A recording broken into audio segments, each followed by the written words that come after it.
رمضان المبارک کا جب مہینہ شروع ہوتا ہے تو ہر انسان چاہتا ہے کہ اس کی برکتیں اور رحمتیں سمیٹ لے جس حد تک ممکن ہو، لیکن ایک رات کو بہت امپورٹنٹ سمجھا جاتا ہے، لیلۃ القدر کو، اور اس کے بارے میں بہت ساری کنفیوژن بھی ہے لوگوں کو۔ میں آپ سے پوچھنا چاہتی ہوں کہ لیلۃ القدر کی حقیقت کیا ہے؟ لیلۃ القدر کی حقیقت اللہ اور رسالت مآب صلی اللہ سرکار علیہ وآلہ ختمی وسلم۔ مرتبت بادشاہ کونین کے علاوہ ڈیفینیٹلی تو کسی کو نہیں پتہ، یا ان کو جس کو اللہ کے رسول نے خود بتایا ہے، ایسے ہی ٹھیک ہے، ہمیں تو نہیں پتہ۔ میں چونکہ جو ہے وہ نمبرز کا آدمی ہوں، الفا نومیرکس کا آدمی ہوں، کیلکولیشنز کا آدمی ہوں، تو میں اس کی روشنی میں آپ کو گائیڈ تو کر سکتا ہوں وہ کیا ہے، لیکن جہاں تک بات ہے رمضان کی، تو رمضان جو ہے اس کا تعلق دو جو ہے وہ آپ سمجھ لیں کہ کائنات کی دو اینٹیٹیز سے ہے، ایک اللہ اور ایک سرور انبیاء صلی اللہ علیہ وآلہ وسلم، دونوں سے اس کا تعلق ہے۔ رمضان اللہ رب العالمین اور سرکار رحمت للعالمین، تو یہ جو رحمت، کرم، برکت، شفقت، یہ جو انسان کو پازیٹیوٹی ملتی ہے، جیسے ہم نے ایک دفعہ پہلے بات کی تھی کہ انسان کے پازیٹیوٹیز کے سینٹرز ہیں، اور ایسے وہی پازیٹیوٹی انسان کی زندگی میں اس کو راستہ دیتی ہے، اور یہ جب انسان جو ہے وہ اللہ سے جڑتا ہے تو اس کو راستہ ملتا ہے، تو وہ آگے بڑھتا چلا جاتا ہے۔ بے شک قرآن پاک میں جو سورہ قدر ہے اس کی روشنی میں اگر ہم دیکھیں نا تو آپ کو آئیڈیا ہو جائے گا اس سورہ قدر کا مطلب کیا ہے، ترجمہ کیا ہے، تفسیر کیا ہے، وہ علماء حضرات اور مفتیان کرام بہت اچھی طرح بیان کر سکتے ہیں۔ میں نمبرز کا آدمی ہوں، میں قرآن پاک کی الفا نومیرکس کو دیکھتا ہوں کہ قرآن پاک کی صورتوں کے نمبر، آیتیں، ان کی جو ہے وہ ان کی کنیکشنز، ان کی انرجی، ان کی الفا نومیرکس کیا کہتے ہیں، ٹھیک ہے۔ رہ گئی بات کہ جی وہ جو صورت ہے جو قرآن پاک میں اس کا تعلق اور وہ جو قدر والی رات ہے اس کا تعلق کیا ہے۔ سورت کو پہلے انا انزلناہ فی لیلۃ القدر، ہم نے اس کو جس کے اللہ نے پورا ڈیفائن نہیں کیا، ہو سکتا قرآن پاک ہے، ہو سکتا کچھ اور ہو۔ تفسیر میں بہت سارے لوگ اس بات پہ متفق ہیں کہ اللہ نے قرآن پاک کا ذکر کریں، لیکن ہو سکتا ہے کسی خاص انرجی کا ذکر کیا ہو، کیونکہ قرآن پاک کے بھی اللہ نے ایک جگہ فرمایا کہ وہ قرآن جو لوح محفوظ پہ محفوظ ہے، اور اسی قرآن کی ڈپیکشن جو ہے وہ سرور انبیاء صلی اللہ علیہ وآلہ وسلم کے اوپر ہے۔ قرآن پاک جو ہے اس کا سرکار ختمی مرتبت بادشاہ کونین کی ذات مطہر کے اوپر جو نزول ہے، اس کا جو ٹینیور ہے وہ 23 سال 5 مہینے اور 10 دن بنتا ہے۔ اب کون سی ایسی رات ہے جس میں اللہ کہتا ہے کہ ہم نے اس کو نازل کیا؟ اب یہ دو چیزیں ہیں، جیسے میں نے ذکر کیا کہ لوح محفوظ پہ ہو سکتا ہے وہ قرآن پاک جو ہے اس کا لوح محفوظ پہ اس کا اتارا جانا وہ بڑا اہم ہو، وہاں پہ اس رات میں اتارا گیا ہو، یا کوئی اور ایسی چیز ہو جو سرور انبیاء سرکار ختمی مرتبت بادشاہ کونین کے وجود کے اوپر اتاری گئی، اس کا بھی تعلق قدر سے ہے، کیونکہ تفسیر میں بہت ساری چیزیں ہیں۔ میں اس کو دونوں حوالوں سے بات کروں گا کہ ایک تو قرآن پاک اس کا امپیکٹ ہے تو کیا ہے، اور ایک وہ چیز جو سرور انبیاء صلی اللہ علیہ وآلہ وسلم کے وجود مطہر پہ اتاری گئی، وہ کیا چیز ہے جو اس رات میں جس کا جو ہے وہ، جیسے ہم نے شب برات کی ذکر ضمن میں کیا تھا کہ جن لوگوں کو جو چیزیں جو ہے وہ ملنے والی ہوتی ہیں حدیث کی روح سے، وہ اس رات میں آسمان دنیا پہ اتار دی جاتی ہیں اور پھر وہاں سے وہ ایگزیکیوٹ ہوتی رہتی ہیں۔ ہو سکتا ہے کہ یہ قرآن جو ہے وہ آسمان دنیا پہ نازل کر دیا گیا ہو اور وہاں سے اس کو ڈسٹریبیوٹ کیا جاتا رہا ہو، جبرائیل علیہ السلام جو ہیں وہ اس کو جو ہے وہ لے کے آتے رہے ہوں، مطلب آخر قرآن پاک کی تمام آیات جو ہیں وہ ایک بار تو نہیں آئیں، اس کا ایک پورا ایک ٹینیور ہے۔ پھر ایک اور چیز ہے یہاں پہ، ایک چیز اور دیکھنی پڑے گی کہ قرآن پاک میں بہت ساری ایسی چیزیں ہیں جو مختلف واقعات کے بارے میں آئیں، تو پھر یہ دیکھنا پڑے گا کہ کیا جو ہے وہ قرآن پاک واقعات کی وجہ سے اترتا رہا ہے یا واقعات قرآن پاک کی وجہ سے اتر رہے ہیں؟ سوال تو ہے۔ یعنی سورہ احزاب کی آیات ہیں، مطلب مختلف ایسی چیزیں ہیں کہ ہیپننگ ہوتی تھی، کوئی کام ہوتا تھا تو پھر آیت آ جاتی تھی، کوئی کسی نے کچھ کہہ دیا، کچھ کر دیا تو آیت آ گئی۔ تو پھر یہ دیکھنا پڑے گا کہ کیا کائنات کا جو کارساز ہے وہ واحد کارساز جو اللہ ہے، اس کی سب سے مقدس، سب سے مضبوط ترین کتاب کیا واقعات کے تابع تھی یا واقعات اس قرآن کے تابع ہو رہے تھے؟ جب قرآن اللہ نے جو ہے وہ لوح محفوظ پہ اتار دیا، ٹھیک ہے، اور اللہ نے اس کی حفاظت کا ذمہ بھی خود لے لیا. قرآن پاک جو ہے نا یہ اللہ کا ایک بہت بڑا معجزہ ہے، کوئی شک نہیں. ٹھیک ہے. اور جب میں نے بات کی کہ قرآن پاک جو ہے اس کا ایک ٹینیور بھی ہے اور قرآن پاک نازل بھی ہوا، اور پھر میں نے دوسری بات جو کی، صرف فوڈ فار تھاٹ دے رہا ہوں، میں بار بار یہ بات کرتا ہوں کہ میں صرف جو ہے وہ سوچنے کے دروازے کھولتا ہوں. یعنی اگر آپ ایک ہی جگہ پہ ایک ہی چیز کو ایک ہی پرسپیکٹم میں دیکھیں گے نا، تو ہو سکتا ہے اس کے علاوہ کوئی دوسرا راستہ بھی ہو. ممکن تو ہے. ٹھیک ہے. اللہ نے کائنات میں کوئی چیز اسٹیگننٹ نہیں رکھی. یعنی قرآن پاک یہ کہتا ہے کہ کل یوم ہوا فی شان، ہر روز اس کی ایک نئی شان ہے. سبحان اللہ. تو جب اس کی ایک نئی شان ہے تو اس کا مطلب ہے کہ God is not static, God is not اسٹیگننٹ. تو اس کا مطلب ہے اگر اللہ اسٹیٹک اور اسٹیگننٹ نہیں ہے تو اس کا بنایا ہوا نظام بھی اسٹیٹک اور اسٹیگننٹ نہیں ہے. تو قرآن پاک جب یہ جو ہے وہ نازل ہو رہا ہے اور قرآن پاک جو ہے اس کی ہیپننگز ہو رہی ہیں، تو اس کا مطلب ہے کہ جس کائنات کے مالک نے یہ ہیپننگز پہلے سے نوٹ ڈاؤن کر کے رکھی ہوئی تھیں. اور پھر سرور انبیاء صلی اللہ علیہ وآلہ وسلم بادشاہ کونین کے بارے میں یہ کہا جاتا ہے نا، آپ نے ابھی فرمایا کہ اسوہ حسنہ ہے ان کی ذات میں. ٹھیک ہے. قرآن پاک کی تفسیر کے ضمن میں بھی ہے، حدیث میں بھی ہے کہ سرور انبیاء صلی اللہ علیہ وآلہ وسلم بادشاہ کونین. جب صحابہ کرام نے پوچھا کہ یا رسول اللہ نماز کیسے پڑھیں، تو کیا فرمایا تھا؟ جیسے مجھے پڑھتے ہوئے دیکھتے ہو، ایسے ہی ہے جیسے مجھے کرتے ہوئے دیکھتے ہو.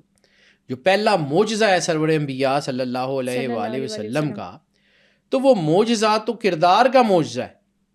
چاند ٹوٹنا، سورج پلٹنا، ستارے کا زمین پہ آنا، پتھروں کا کلمہ پڑھنا، ہزاروں لاکھوں معجزے، وہ اس ایک کردار کے معجزے کے آگے کچھ بھی نہیں ہے. ذی الشیرہ میں جب جو ہے وہ ابو جہل نے پوچھا سرور انبیاء صلی اللہ علیہ وآلہ وسلم کو مخاطب کرتے ہوئے کہ محمد اگر آپ نبی ہونے کا دعویٰ کرتے ہیں تو آپ کا معجزہ کیا ہے؟ تو پہلی بات جو سرور انبیاء صلی اللہ علیہ وآلہ وسلم نے فرمائی کہ میں نے تم میں زندگی گزاری ہے. اتنا ہی جملہ ہے، میں نے تم میں زندگی گزاری ہے. تو اس کا مطلب کیا تھا؟ اٹ واز اے چیلنج کہ میری پوری زندگی میں کوئی نیگیٹیوٹی نکال کے دکھاؤ. تم لوگوں نے مجھے بچپن میں بھی دیکھا ہے، میرا جوانی بھی دیکھی ہے، اب جب نبوت ہے تو 40 سال ہے، یعنی جو ہے وہ ایک دور شروع ہو گیا جو زندگی کا دوسرا ٹینیور ہوتا ہے. تو تمہارے پاس 40 سال کی زندگی ہے. میں نے آپ کو کہا تھا کہ اللہ نے جو ہے وہ دو چیزیں ہیں، یعنی کردار. جس زبان نے 23 سال 5 مہینے 10 دن اللہ کو منوانا تھا، اس زبان کو منواتے ہوئے 40 سال لگے. کردار کی اہمیت یہ ہے. ایسے ہی ہے. کردار کی اہمیت یہ ہے. جیسے میں نے ایک دفعہ حدیث کے ضمن میں بات کی تھی کہ ایک صحابی سرور انبیاء صلی اللہ علیہ وآلہ وسلم کے پاس آئے اور انہوں نے کہا کہ یا رسول اللہ مجھے تبلیغ کا بہترین طریقہ بتائیے. تو سرور انبیاء صلی اللہ علیہ وآلہ وسلم نے فرمایا کہ کوشش کرنا تمہیں تبلیغ کے لیے زبان کا استعمال نہ کرنا پڑے، تمہارا کردار بتائے تم کون ہو. اب اپنے ٹاپک کے اوپر واپس آتے ہیں. سورہ قدر، انا انزلناہ فی لیلۃ القدر، ہم نے اس کو، بے شک ہم نے اس کو، اس قرآن کو، اس چیز کو، اس حقیقت کو، اس معرفت کو، اس رحمت کو، اس کرم کو، اس ذکر کو جو ہے وہ قدر کی رات میں نازل کیا. قدر کی رات. اچھا، وما ادراک ما لیلۃ القدر، تمہیں کیا پتا کہ قدر کی رات کیا ہے؟ قدر کیا ہے؟ لیلۃ القدر ہے کیا؟ ٹھیک ہے. پھر آگے اس کی ڈسکرپشن بتائی. ٹھیک ہے. انا انزلناہ فی لیلۃ القدر، لیلۃ القدر خیر من الف شہر، کہ وہ 1000 مہینوں سے بہتر ہے. وما ادراک ما لیلۃ القدر، تمہیں کیا پتا کہ یہ جو ہے کیا؟ پھر اس میں نازل ہوتے ہیں ملائکۃ والروح، روح الامین اور فرشتے. تو یہ روح کیا ہے؟ جبریل امین تو فرشتے ہیں. تو یہ ڈفرینشیٹ اللہ کیوں کر رہا ہے؟ روح اور فرشتے. تنزل الملائکۃ فی الروح، کہ جو اس میں جو نازل ہوتے ہیں فرشتے. والروح، یہ روح کیا ہے؟ سلام ہی حتی مطلع الفجر، یہ فجر تک جو ہے وہ سلامتی ہے. میں یہاں پہ نا ایک آپ کو ایک چھوٹی سی ایک چیز، مطلب اس کو تفسیر کے ضمن میں مت سمجھیے گا. میں آپ کو 3 صورتیں ہیں قرآن پاک کی جس میں سورہ قدر کا راز ہے. اس میں ایک نہیں ہے، 3 کیوں؟ اللہ کہتا تھا 66، 6 اور 6 12، ایسے ہی ہے. 6 اور 6 12 جہاں پہ بھی ہوگا وہاں 3 لازمی ہوگا. جہاں پہ اللہ کا امپیکٹ ہوگا وہاں 12 ہوگا، 21 ہوگا، 30 ہوگا، وہاں سارا کچھ یہی ہوگا. پھر جب جو ہے آپ قرآن پاک کو پڑھتے ہیں تو میں کوئی نمبرز کا آدمی ہوں، مجھے نمبرز کے اوپر آتا ہے، میں نمبرز کے اوپر بات کرنے کا آدمی ہوں. مجھے تفسیر اتنی نہیں آتی، ظاہر سی بات ہے اگر میں مفتی نہیں ہوں، میں نے اس طرح پڑھا، حالانکہ میں نے شوق سے پڑھا قرآن پاک. میں نے فقہ پڑھی، میں نے ماشاء تفسیر اللہ. پڑھی، میں نے حدیث پڑھی، شوق سے پڑھی. لیکن میں چونکہ اس طرح کا نہ عالم ہوں، نہ میں کلیم کرتا ہوں، نہ مجھے آتا ہے. میں سیدھی سی بات ہے، میں اپنے علم کی بات کرتا ہوں. ہر بندہ ہر چیز سیکھ بھی نہیں سکتا، کسی ایک کے لیے کوئی ایک ہوتی ہے. انا انزلناہ فی لیلۃ القدر، لیلۃ القدر رات، ٹھیک ہے. اور یہ ختم کیا ہوتی ہے؟ فجر پہ. تو اس صورت میں 3 اہم چیزیں ہیں، قدر، رات اور فجر. قدر، رات، لیل، فجر، ٹھیک ہے. سورہ قدر، سورہ لیل، سورہ فجر. اب ان تینوں کے میں نے اس کے نمبر چونکہ ویسے لکھ کے رکھے ہوئے ہیں، مجھے ویسے یاد رہتے ہیں لیکن میں ذرا ریفرنس کے لیے لکھ کے رکھے ہوئے. سورہ قدر کا قرآن پاک میں نمبر کتنا ہے؟ 97. کریٹیوٹی کے اعداد کتنے ہیں؟ 7. 9 اور 7 16، 6 جمع 1 پھر 7. ٹھیک ہے. پھر میں نے آپ کو کہا تھا کہ جہاں بھی اللہ اور رسول کا مرجر ہوگا، اللہ کے اعداد 66، 6 اور 6 12، سرور انبیاء سرکار ختمی مرتبہ بادشاہ کونین کے اعداد 92، 9 اور 2 11، 12 اور 11 جمع کریں 23، 2 + 3 5. ٹھیک ہے. سورہ قدر کی آیات کتنی ہیں؟ 5. سورہ قدر کے رکوع کتنے ہیں؟ 1 رکوع. ٹھیک ہے. سورہ لیل، سرور انبیاء صلی اللہ علیہ وآلہ وسلم کے اعداد کتنے ہیں؟ 92. سورہ لیل کا نمبر کیا؟ 92 قرآن پاک میں. ایسے ہی نہیں ہے بیٹا، دس از ناٹ دا کو incidence, this is not the کو انسیڈنس. قرآن پاک کو انسیڈنس نہیں ہے. قرآن پاک کا حرف حرف جو ہے وہ روشنی ہے، حرف حرف جو ہے وہ رحمت ہے، حرف حرف شفا ہے، حرف حرف جو ہے وہ کوئی میننگ ہے، کوئی نہ کوئی راز ہے. ایوری تھنگ بیٹا. قرآن کا الفا نمیرکس، جب میں پوری دنیا میں قرآن پاک سورہ جن آخری آیت وَأَحْصَىٰ كُلَّ شَيْءٍ عَدَدًا، we surrounded everything within the numerics. وہ آیت کا نمبر کیا؟ 28. 2 + 8 10، 1 + 0 1. توحید کا نمبر کیا ہے؟ 1. ٹھیک ہے. یہ کوئی انسیڈنس نہیں ہے، میں نمبرز کا آدمی ہوں، میں اس طرح اس کو دیکھتا ہوں. سورہ قدر کے رکوع 1، توحید کا نمبر 1، وحدانیت کا نمبر 1. سورہ لیل 92 نمبر، آیات 21، اللہ کا عدد 12، یونیورسلی 21. ایسے ہی ہے، بلا وجہ کو انسیڈنس ہے. اور رکوع کتنے ہیں؟ اس کے بھی 21 آیات ہیں، اس کی 5 آیتیں ہیں، 1 رکوع. اس کی 21 آیتیں ہیں، 1 رکوع. اور تیسری جہاں پہ یہ ختم ہوتی ہے، سورہ فجر.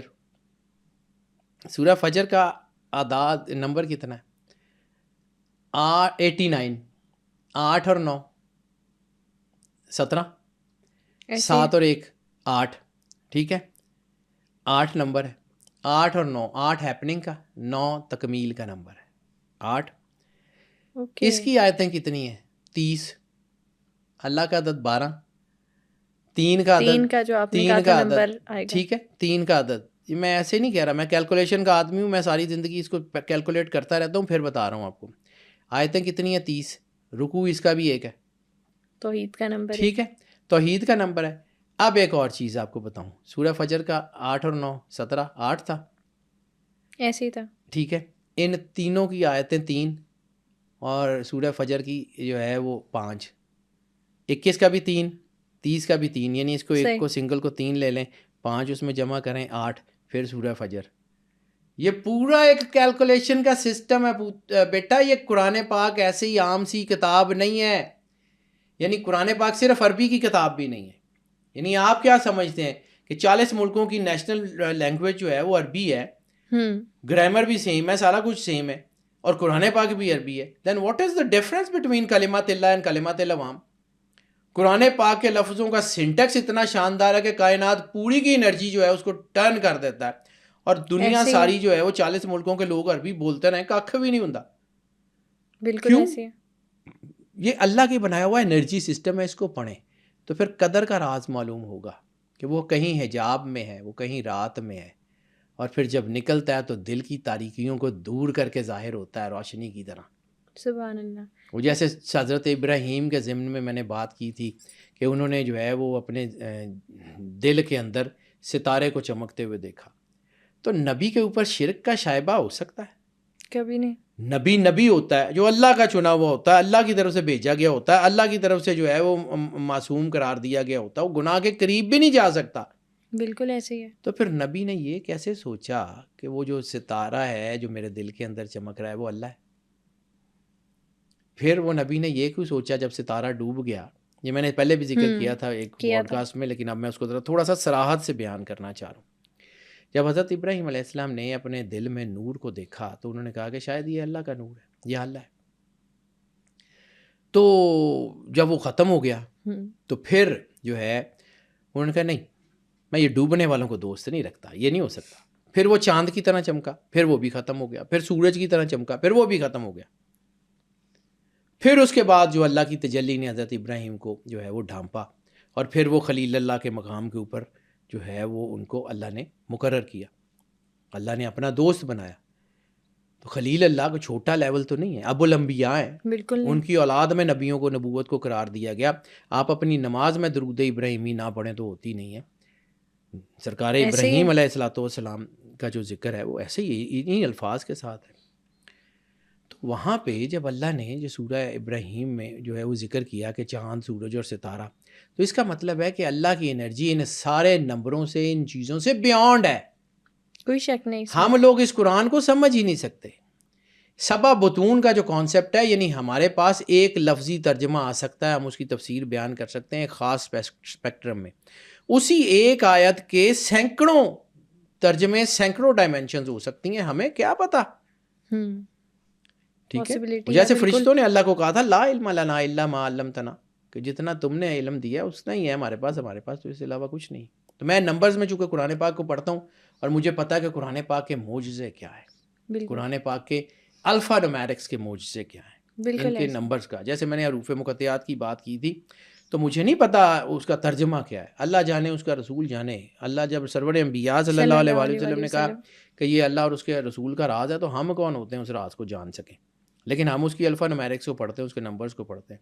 حروف مقطعات 29 صورتوں میں، 92 رسالت مآب سرور انبیاء صلی اللہ علیہ وآلہ وسلم کے جو ہے وہ نمبرز ہیں. تو مرر کے اوپر جب کوئی کسی چیز کا امپیکٹ پڑتا ہے تو وہ الٹا پڑتا ہے، انورس پڑتا ہے. تو جب دنیا پہ سرور انبیاء صلی اللہ علیہ وآلہ وسلم کا امپیکٹ پڑے گا یا قرآن پاک پہ پڑے گا تو وہ انورس ہوگا، 29 ہوگا. 29 صورتیں حروف مقطعات سے شروع ہوتی ہیں. حروف مقطعات کی کل تعداد 14.